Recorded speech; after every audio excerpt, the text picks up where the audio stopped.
Hello BookTube. Today I thought I would do like a mid-August recap of my reading because it has been a very good 2 weeks of reading for me. Partially because it has been disastrously and heartbreakingly hot outside. Those are the best words I can use to describe how hot it has been here in Oklahoma. But it's been hot everywhere, all across the US and in Europe as well. But I have, 7 books here to show you, 8, I guess, technically. But I would like to demonstrate just how hot it is outside. This book, my girlfriend and I went book shopping the other day, despite this insane heat. And this book melted in her car. This is paperback, and the spine melted. And I don't want to reveal it because I have plans for a massive book haul because the local library book sale is coming soon. Actually tomorrow.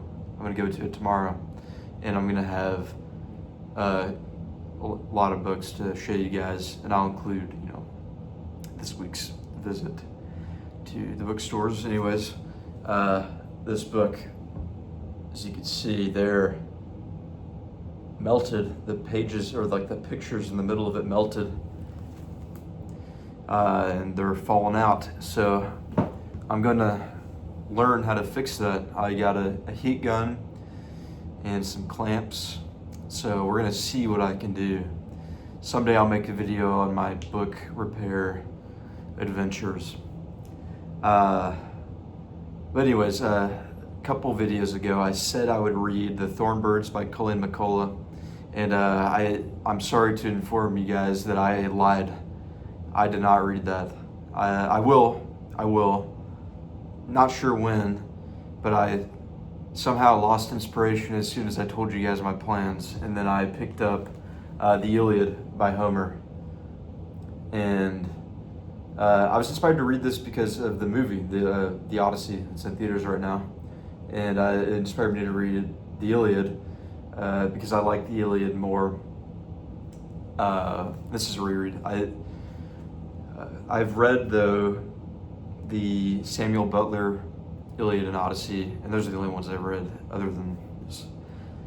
This is the Fitzgerald translation, and I'll read you the first line so you can get a taste of it. And he Hellenized the names, so that means it's bad news for me because it means I'll probably butcher these, reading them aloud. Anger be now your song, immortal one. Achilles' anger, doomed and ruinous, that caused the Achaeans loss on bitter loss and crowded brave souls into the undergloom, leaving so many dead men. Carrion for dogs and birds, and the will of Zeus was done. Begin it when the two men first contending broke one another, the Lord Marshal Agamemnon, Atreus' son, and Prince Achilles. And one small technical detail of Fitzgerald's translations are he changes up the Homeric epithets some, so it's not just the same like swift-footed Achilles or rosy-fingered Don over and over again, which I think has some of its draws when it's repeated. It's kind of like incantatory, but it's kind of, I appreciated the change of pace with that. And so I recommend Fitzgerald's verse translation of the Iliad for sure. Now I'm going to look out for the Odyssey in my book hunting adventures. And this next one I read on my e-reader, which I've been doing a lot recently. I've neglected my e-reader for a while, but it's becoming a regular part of my reading right now. And this is unusual because I don't read children's books really.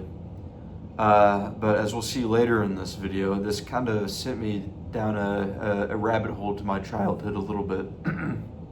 But this is The Little Prince, and I didn't read this as a kid to my recollection, but I saw it on the Kobo bookstore, and I know it's obviously massively popular, so I picked it up.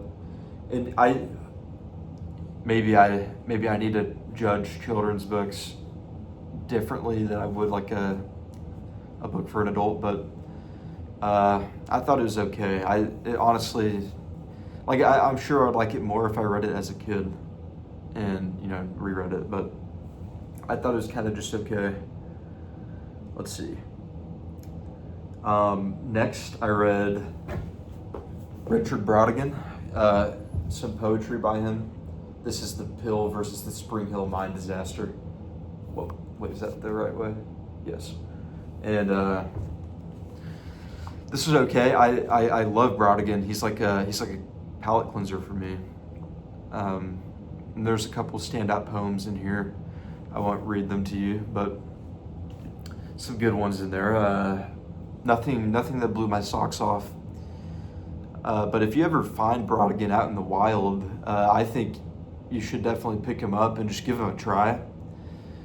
He's a very playful writer and kind of I'm not a big fan of the beat generation of writing. I haven't really read much, I guess, but it doesn't appeal to me that much, like kind of the 60s countercultural stuff. But Brautigan is kind of an exception to that rule for me.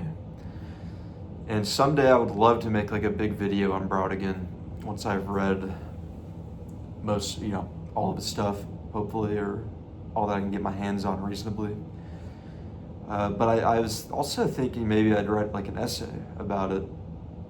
And I would be willing to share that on a Substack if you guys are interested.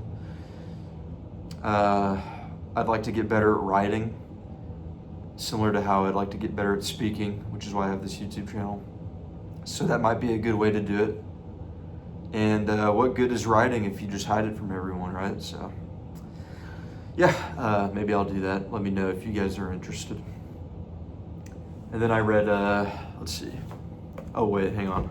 I read another one on my e-reader, and that is Flashman at the Charge by George MacDonald Fraser. And this is my second Flashman. Flashman, if you don't know, it is just a cowardly scoundrel, cowardly Randy and, lusty scoundrel. He's influences history in this universe very strongly. And the Flashman novels are his memoirs from all the wars and such that he fought in. And this one's about the charge of the Light Brigade, or the Crimean War. And I knew nothing about this, and the reason I read that, was because of a Steve Donahue video. He made a Guns of August video, and he was curious if you could enjoy Flashman at the Charge with no requisite knowledge at all, or no knowledge of the Charge of the Light Brigade at all before reading it. And I was curious myself.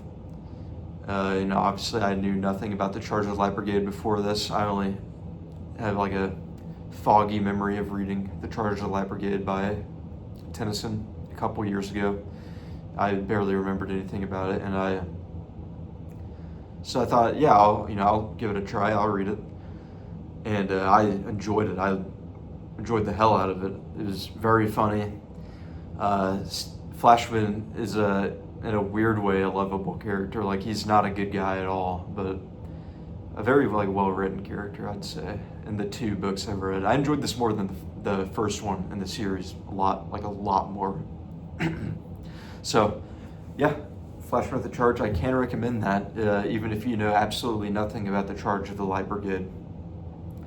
It kind of, I think it was useful as a catalyst for learning about the Charge of the Light Brigade, though, because immediately after, it impelled me to read the Wikipedia entry and reread the poem.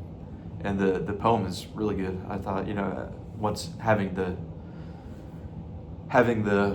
some of the knowledge, you kind of have to know about the events or whatever. But yeah, Charge of the Light Brigade told in Flashman style.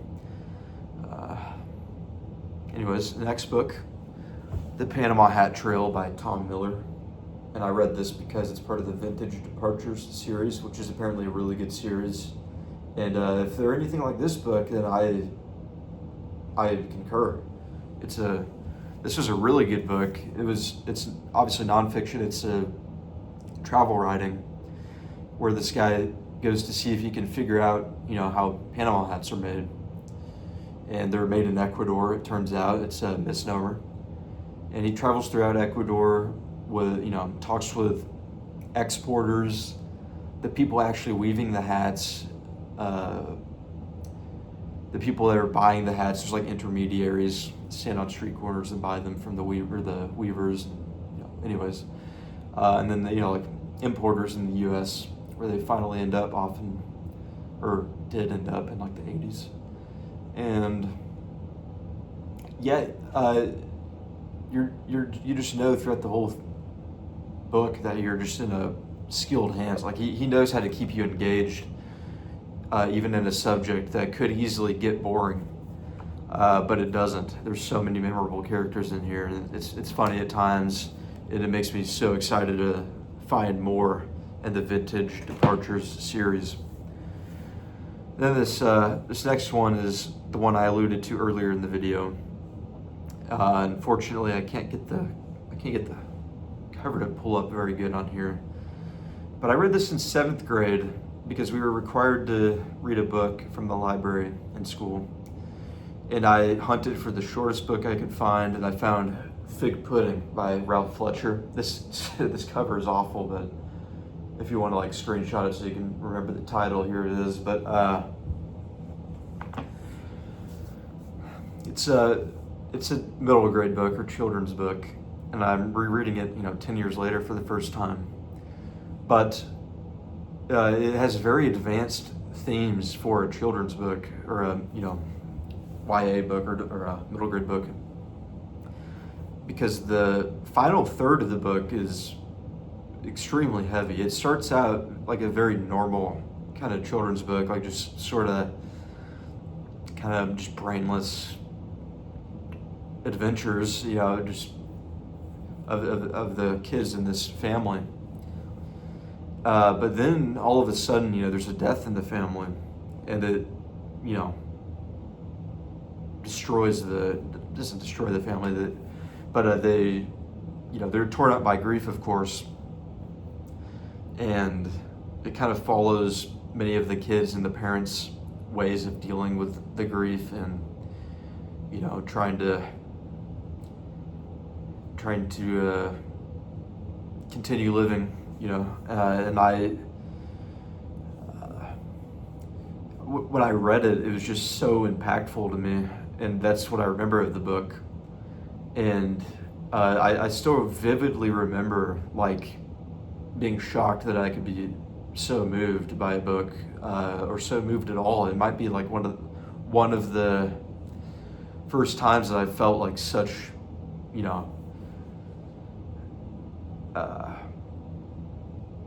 I've been confronted like with the concept of grief, I guess, because I was fortunate enough to never really have to grieve or experience grief or hear much about grief. Anyways, unfortunate in a way, I suppose, but I'm glad I read that as a kid because it really gave me perspective on life.